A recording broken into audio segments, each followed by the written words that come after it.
बच्चों, आज हम इतिहास का तीसरा अध्याय पढ़ेंगे, भूमंडलीकृत विश्व का बनना। ये बच्चों आपके पाठ में तीसरा पाठ है। भूमंडलीकृत विश्व का बनना मतलब मार्केटिंग का है। वैश्वीकरण एक आर्थिक पद्धति है जो लगभग 50 वर्ष पुरानी है, लेकिन भूमंडलीकृत विश्व को बनने में बहुत अधिक वर्ष लगे हैं। इस इतिहास को समझने के लिए हमें व्यापार, प्रवास, लोगों की काम के लिए खोजें, पूंजी आज सबकी जानकारी करने के बाद ही हम इस माध्यम से हम सारा संसार उभर पाया है। तो भूमंडलीकृत की प्रक्रिया क्या है बच्चों? भूमंडलीकृत विश्व वैश्वीकरण की प्रक्रिया आर्थिक, तकनीकी, सामाजिक और राजनीतिक शक्तियों का एक संयोजन है। यह बात भी सही है कि भूमंडलीकरण या वैश्वीकरण शब्द का प्रयोग प्रायः आर्थिक वैश्वीकरण के संदर्भ में ही किया गया है बच्चों। तो वैश्वीकरण का क्रमिक विकास हुआ है बच्चों। तो मानव समाज परस्पर मजबूती से जुड़ा हुआ है। प्राचीन समय से ही यात्री, व्यापारी, पुजारी तथा तीर्थयात्री विभिन्न कारणों के लिए लंबी दूरी, इनमें से प्रमुख कारण ज्ञान प्राप्ति, अधिक अवसरों की तलाश, धार्मिक अथवा आध्यात्मिक पूर्ति तथा व्यवहार यातनापूर्ण जीवन से बचाव आदि से है बच्चों।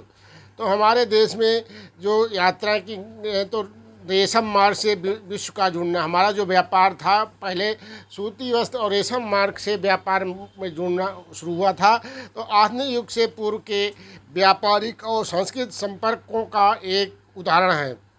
यूरोप व उत्तरी अमेरिका के साथ एशिया का संपर्क रेशम मार्ग के माध्यम से, चीन से रेशम के जहाज, भारतीय मसाले एवं वस्त्र यूरोप से सोना व चांदी विश्व के विभिन्न स्थानों तक ले जाए गए हैं।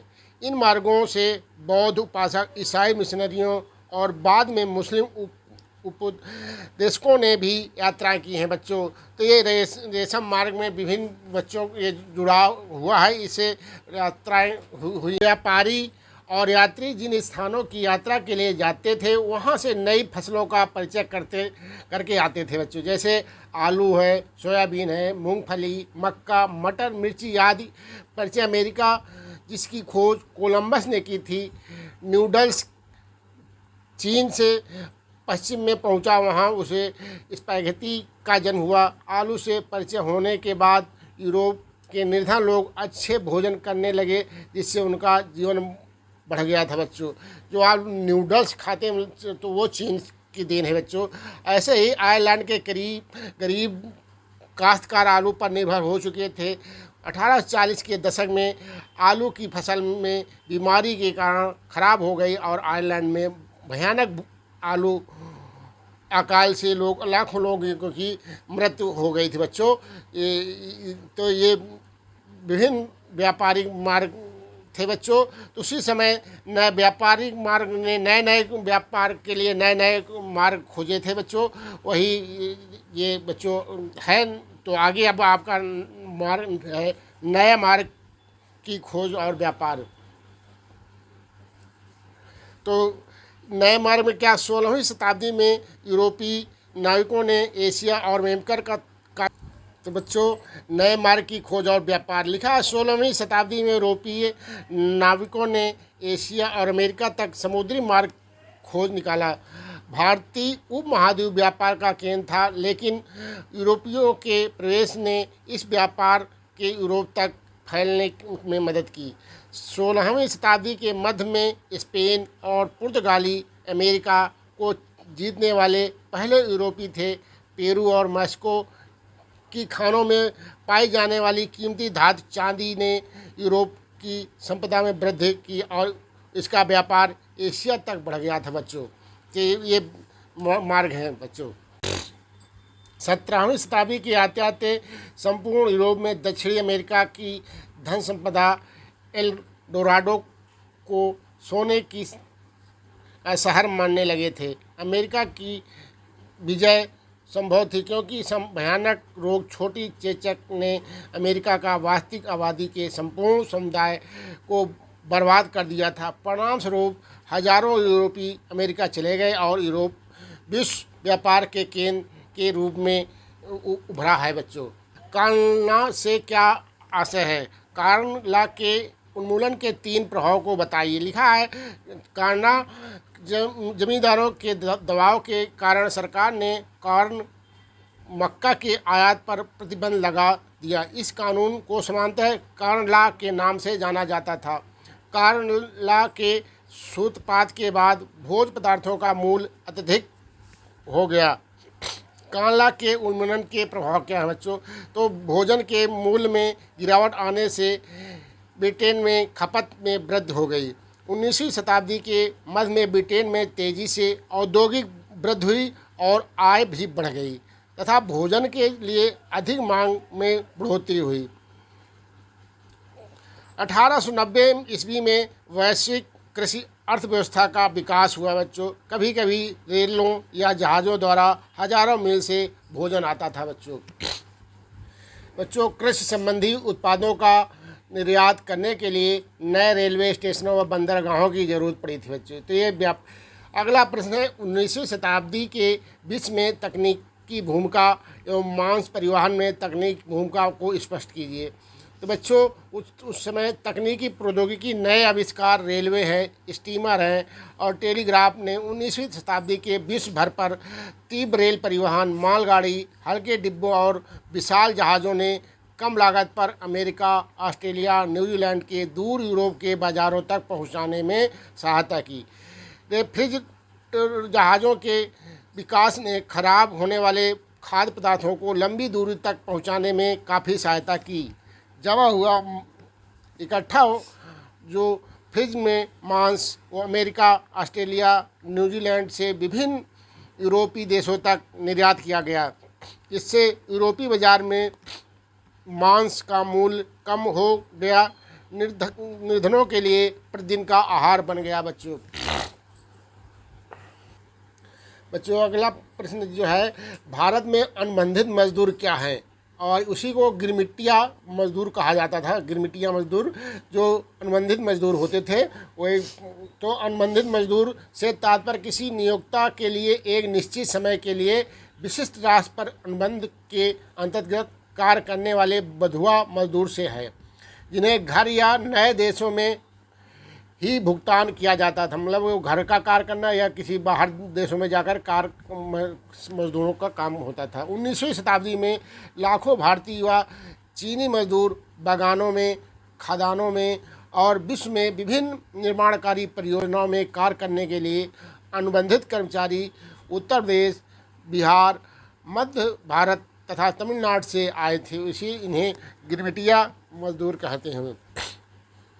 अफ्रीका में औपनिवेशीकरण कैसा हुआ? 19वीं शताब्दी के अंत में व्यापार और बाजार विस्तृत हो गए। साथ ही यूरोपियों की विजयों से बहुत सारे कष्टदायक आर्थिक, सामाजिक और पारिस्थितिकी परिवर्तन आए। 1890 के दशक में अफ्रीका में तेज़ी से फैलने वाली पशु महामारी रिंडर पेस्ट ने एक बड़ी संख्या में पशुओं को समाप्त कर दिया। संपूर्ण अफ्रीका में यह बीमारी प्लेग के तरह फैल गई और 90% पशु मारे गए। बच्चों, अगला प्रश्न, 19वीं शताब्दी में सांस्कृतिक दृष्टि से हुए परिवर्तन विशेषताओं को बताइए। हमारे जो 19वीं शताब्दी में सांस्कृतिक दृष्टि में हुए परिवर्तन जो हुए थे उनके बारे में आपको लिखा है। 19वीं शताब्दी में अनुबंध को दास्ता की एक नई प्रथा के रूप में वर्णित किया गया था। जो अनुबंध मजदूर थे उनको दास्ता के रूप में, नई प्रथा के रूप में प्रमाणित किया गया था। यद्यपि जीने और कार्य करने की दशाएं कठोर थी, फिर भी कर्मचारियों ने जीने के अपने स्वयं के तरीके तलाश लिए। अपने विभिन्न सांस्कृतिक रूपों का मिश्रण करके मनोरंजन के अन्य रूपों, त्योहारों में नए रूपों का विकास किया गया। बच्चों, त्रिनिदाद में याटस कार्निवाल, होसे, जमैका की एक आध्यात्मिक विचारधारा सांस्कृतिक मिश्रण के उदाहरण। भारत और ब्रिटेन के मध्य व्यापारिक संबंधों को स्पष्ट किया। जो अगला प्रश्न है, भारत और ब्रिटेन के बीच जो व्यापारिक संबंध थे उसके बारे में है बच्चों। तो भारतीय बाजार में ब्रिटिश निर्माणकर्ता की अधिकता हो गई। खाद्यान्न और कच्चा माल जो भारत से निर्यात से किया जाता था उसमें ब्रिटेन में वृद्धि हो गई। तो भारत द्वारा ब्रिटेन को भेजे जाने वाले माल की अपेक्षा ब्रिटेन से भारत भेजे जाने वाले माल की दरें ऊंची होती थी। इस प्रकार ब्रिटेन भारत के साथ व्यापार अधिशेष में रहता था और इस अधिशेष का प्रयोग दूसरे देशों के साथ किया जाता था बच्चों। व्यापार में होने वाले घाटे की भरपाई करने में करता था। ब्रिटेन के इस व्यापार अधिशेष ने घरेलू खर्चों में सहायता की थी बच्चों। तो अब महामंदी, अगला अपन महामंदी के कारणों की व्याख्या कीजिए। महामंदी है क्या बच्चों? वर्ष 1929 के आसपास महामंदी शुरू हो गई और 1930 के दशक के मध्य तक बनी रही। इस अवधि के दौरान संसार के अधिकांश देशों ने उत्पादन, रोजगार और आय और व्यापार में अत्यधिक गिरावट को महसूस किया। महामंदी के जो कारक थे वो निम्नलिखित हैं। नंबर 1 है कृषि उत्पादन की अधिकता की समस्या का बने रहना था। इससे कृषि उत्पादों का मूल घट गया। किसानों ने अपनी संपूर्ण आय को बनाए रखने के लिए उत्पादन का विकास करके प्रयास किया। इससे स्थिति खराब हो गई। 1920 के दशक मध्य में बहुत से देशों ने अमेरिका से कर्ज लेकर अपनी निवेश संबंधी आवश्यकताओं को पूरा किया था। अमेरिकी पूंजीवादियों ने यूरोपीय देशों को ऋण देना बंद कर दिया। इससे यूरोप में कुछ प्रमुख बैंक धराशायी हो गए और मुद्रा का पतन हो गया, जिससे मंदी आ गई बच्चों। अमेरिका इस मंदी से गंभीर रूप से प्रभावित हुआ था बच्चों। G77 मतलब G77 देशों से आप क्या समझते हैं? G77 देश क्या हैं? विकासशील देश। विकासशील देशों को 1950 से 1960 के दशक में पश्चिमी अर्थव्यवस्था से कोई उचित लाभ नहीं मिल सकता। इस समस्या को देखते हुए एक नई आर्थिक प्रणाली G77 का गठन हुआ।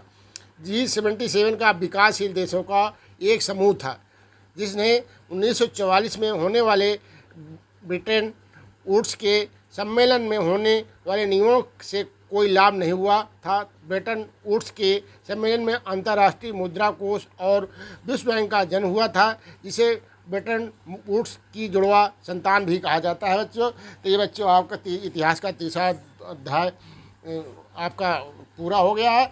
ये भूमंडलीकृत विश्व का बनना था बच्चों। ये इसको आप पढ़िएगा, लिखे और कॉपी में भी लिख लीजिएगा और इसको ध्यान से। Thank you.